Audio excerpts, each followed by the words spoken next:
Hello everyone, Radhe Radhe. आप सभी का हमारे चैनल में बहुत बहुत स्वागत है। बारूथनी एकादशी कब है?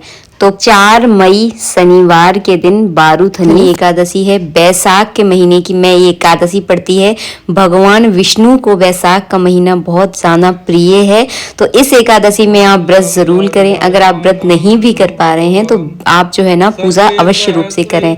अगर आप इस एकादशी का केवल व्रत कर लेते हैं, पूजा कर लेते हैं, तो जो हजारों यज्ञों को करने से जो आपको फल प्राप्त होता है वो केवल आपको बारूथनी एकादशी का व्रत और पूजा करने से उसका फल प्राप्त जो है ना आपको हो जाता है। स्वर्ण दान करने से जितना आपको फल प्राप्त होता है उतना ही फल आपको बारूथनी एकादशी में व्रत और पूजा करने से प्राप्त हो जाता है।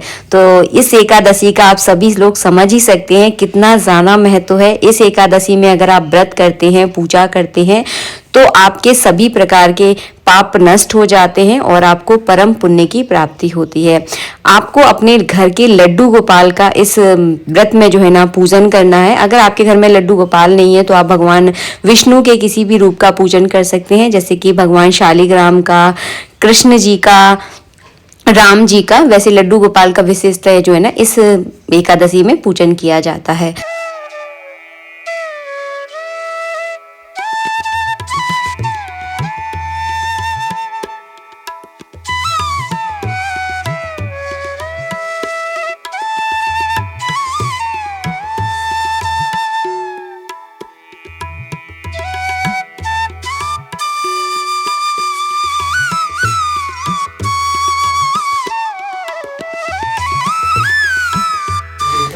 पंचामृत से स्नान कराने के बाद आपको शुद्ध जल से स्नान करवाना है। अगर आपके पास शंख है तो शंख से ही आप स्नान करवाएं, तो इसका महत्व जो है ना और भी ज़्यादा बढ़ जाता है। और ये पूजा जो है ना हमेशा सुबह के समय की जाती है। अब मैं आपको बता रही हूँ बारूथनी एकादशी में आपको पारण कब करना है। तो जैसे कि मैं आपको उदाहरण के लिए बताऊँ, आज एकादशी है तो नेक्स्ट डे जो है ना पारण होता है।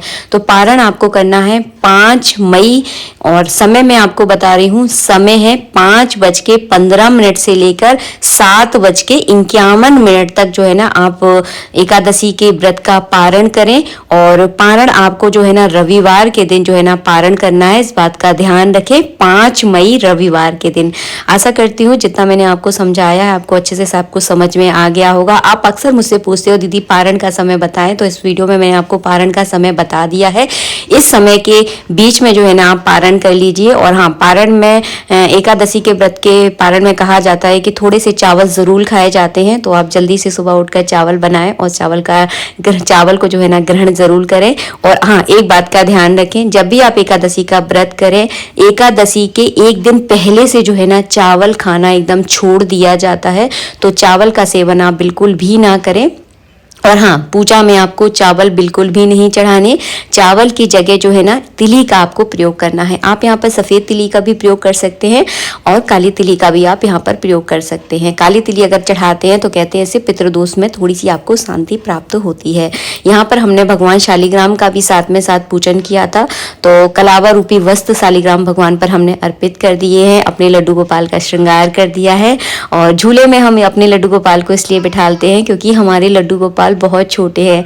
छोटे बच्चे जब भी थोड़े से रूठ जाते हैं, गुस्सा हो जाते हैं, थोड़ा सा रोना स्टार्ट करते हैं ना, तो उनको झट से जो है ना झूले में बिठाल दिया जाता है। झूले में इसलिए बिठाल दिया जाता है ताकि बच्चों को ऐसा लगता है कि वो अपनी माँ की गोदी में है। इसीलिए हम हमेशा अपने छोटे से लड्डू गोपाल को पालकी में बिठालकर जो है ना रखते हैं। और इसके बाद जो भगवान शालिग्राम का अगर आप पूजन कर रहे हैं तो जनेऊ जरूर चढ़ाएं। छोटे से लड्डू गोपाल पर भी हमने जनेऊ चढ़ा दिया है।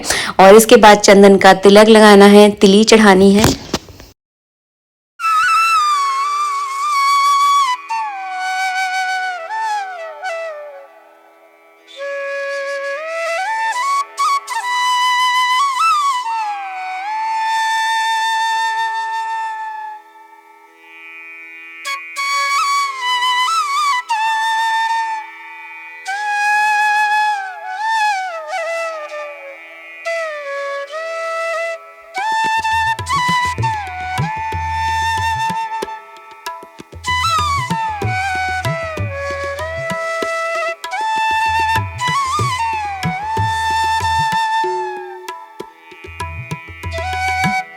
चढ़ा दें, माला लेकर आए हैं तो माला चढ़ा दें। और हाँ, भगवान पर आपको तुलसी ज़रूर चढ़ानी है, तो तुलसी से चढ़ाना बिल्कुल ना भूलें। हम यहाँ पर आपको चढ़ा कर नहीं दिखा पाए, इसलिए मैं आपको बोल बता रही हूँ, तुलसी आपको ज़रूर चढ़ानी है। और हाँ, ध्यान रखिए, एकादशी के दिन कभी भी तुलसी तोड़ी नहीं जाती, तो तोड़ना बिल्कुल भी नहीं है। एक दिन पहले आप तुलसी तोड़ कर रख ले और भगवान पर अर्पित ज़रूर करें। इसके बाद आपको बारूथनी एकादशी का व्रत की जो है ना कथा पढ़नी है। मैं आपको पहले ही बता चुकी हूँ, इस व्रत को करने से आपको परम पुण्य की प्राप्ति होती है, आपके सभी प्रकार के पाप नष्ट हो जाते हैं। हजारों यज्ञ करने से आपको जो फल प्राप्त होता है वो केवल आपको एक व्रत करने से आपको प्राप्त हो जाता है। तो इतना प्रभावशाली है ये व्रत।